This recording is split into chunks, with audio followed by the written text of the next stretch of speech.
Kameranya tak copot. Redmi Note 9 kasus nggak bisa 4G. Setelah saya buka ternyata sudah garapan. Itu IC-nya saya ganti, karena kalau sudah garapan biasanya sudah lemah, sudah minta ganti. Ini sudah langsung auto 4G. Oke, step pertama itu wajib ngecek sistemnya. Kita masukin kartu yang aktif, terus ke kontak panggilan kita dial pagar bintang 4636 pagar bintang.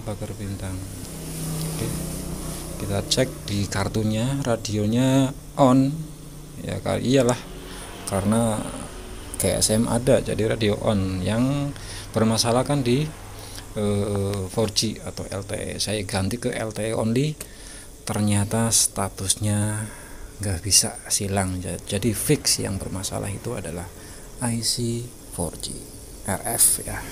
Oke, kita proses eksekusi atau kita cek dulu nih.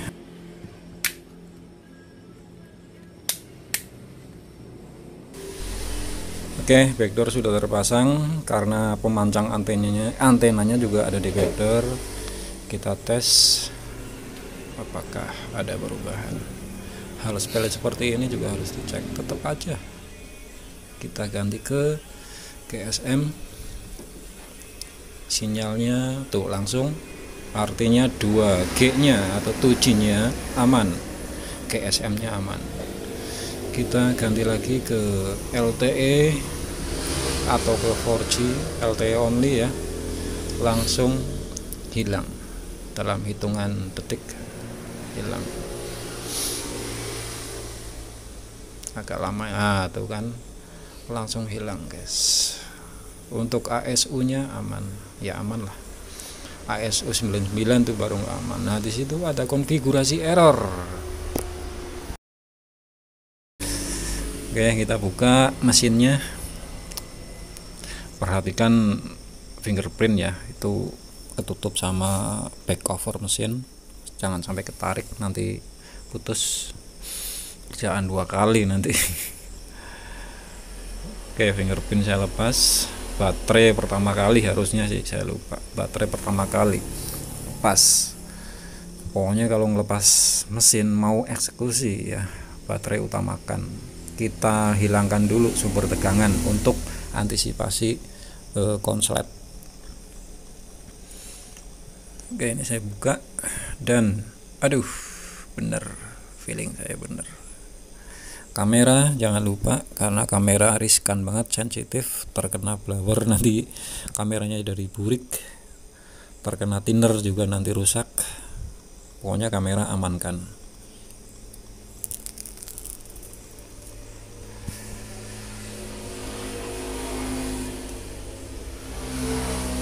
Oke, kita kumpulkan ya, kumpulkan, jangan sampai tercecer, nanti kalau hilang repot lagi, nombok lagi. Udah biasa sih nombok, teknisi nombok tuh udah biasa, karena semua berawal dari kesalahan. Dari kesalahan kita harus belajar ya, belajar teliti, belajar hati-hati. Oke, saya buka skematik ya. Oke, kita buka skematik. Di sini saya menggunakan Orion by ST. Kita buka tab Xiaomi, terus Redmi Note 9. Redmi Note 9 mana dia? Kita akan mengetahui, kita akan mencari IC persamaannya apa gitu. Terus kita juga harus mengukur secara pasif syarat kerja dari IC yang terkait. Oke, kita buka network, langsung fokus ke IC RF yang panjang itu nih. Nah, ini dia. Di situ ada 4 syarat kerja ya, jalur yang kita ukur pasif itu.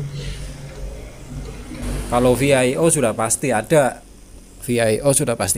karena itu syarat mutlak di semua tegangan.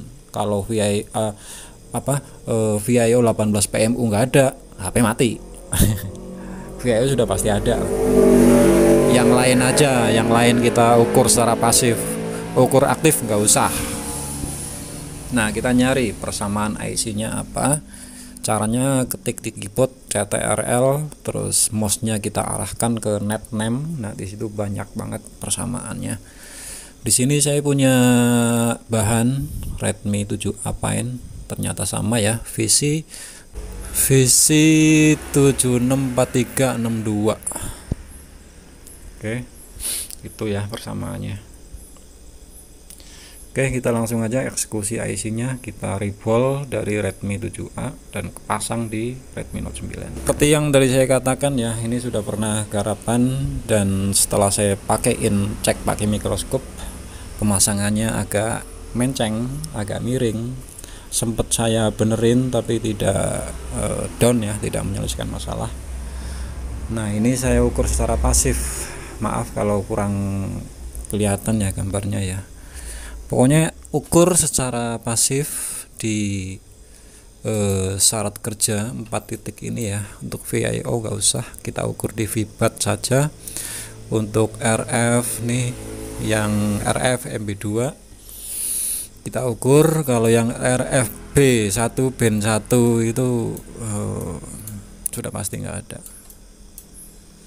VIO sudah pasti ada, sudah pasti keluar tegangan dengan dioda mode, sudah pasti. Karena kalau VIO 18 PMU nggak ada, HP mati. Itu syarat mutlak, HP hidup. Kalau VIO 18 nggak ada, mati. Saya sengaja berulang kali ngomong soal ini karena masih aja ada yang mengukur VIO 18, apalagi diukur secara aktif ya, sudah pasti ada lah. 1,8 volt pasti ada. Oke, ini kita proses pelepasan ya. Sempat saya terpotong juga. Kita langsung ke proses rebolling saja. Oke, sebelumnya saya pastikan dulu nih kodenya sama, yaitu gue lupa lagi. VC 761362 ya. Saya pastikan, cek pakai mikroskop karena kecil banget. Cek pakai mikroskop, kodenya sama. Nah, untuk sisa-sisa kaki IC-nya baiknya kita ratakan dulu ya, bersihkan dengan Kotwik. Setelah itu kita rebol.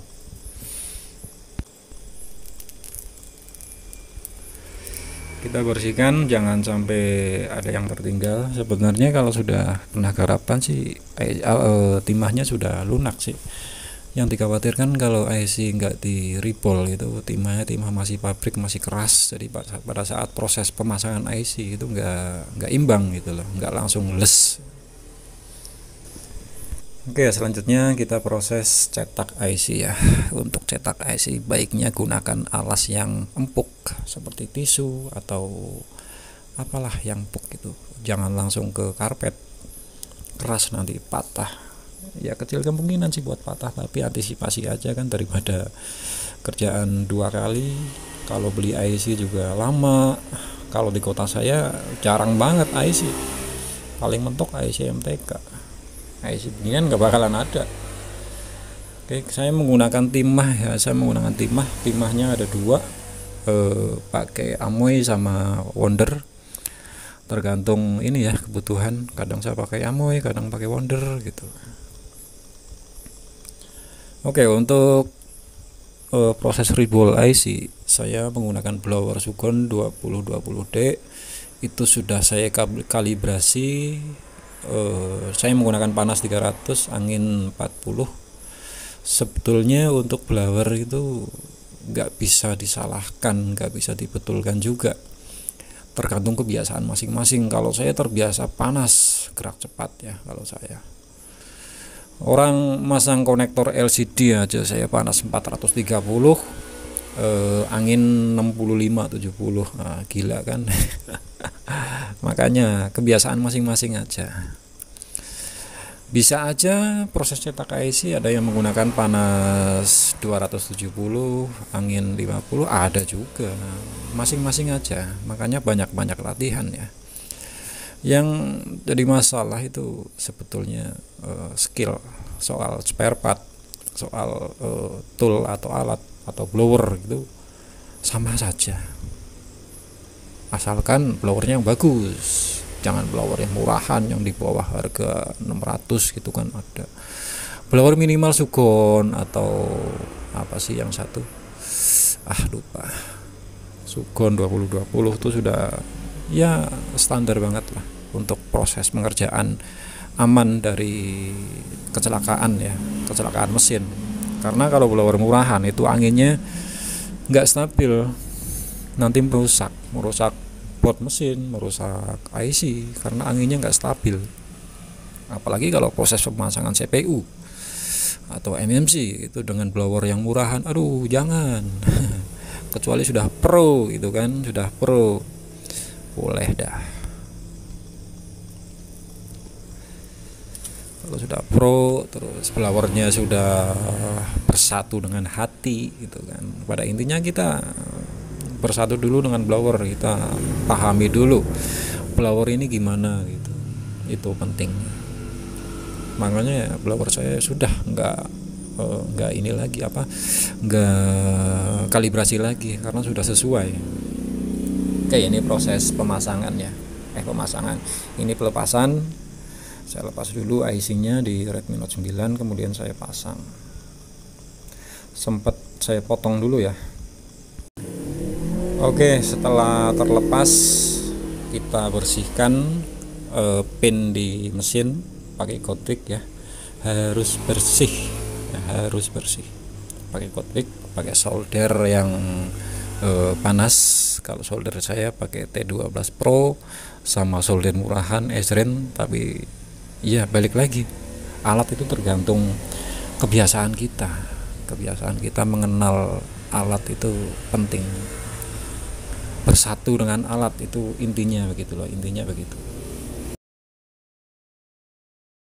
Langsung nongol 4G-nya.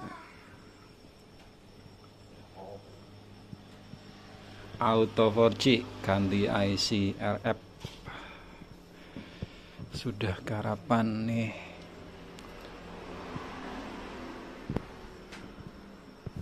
Done.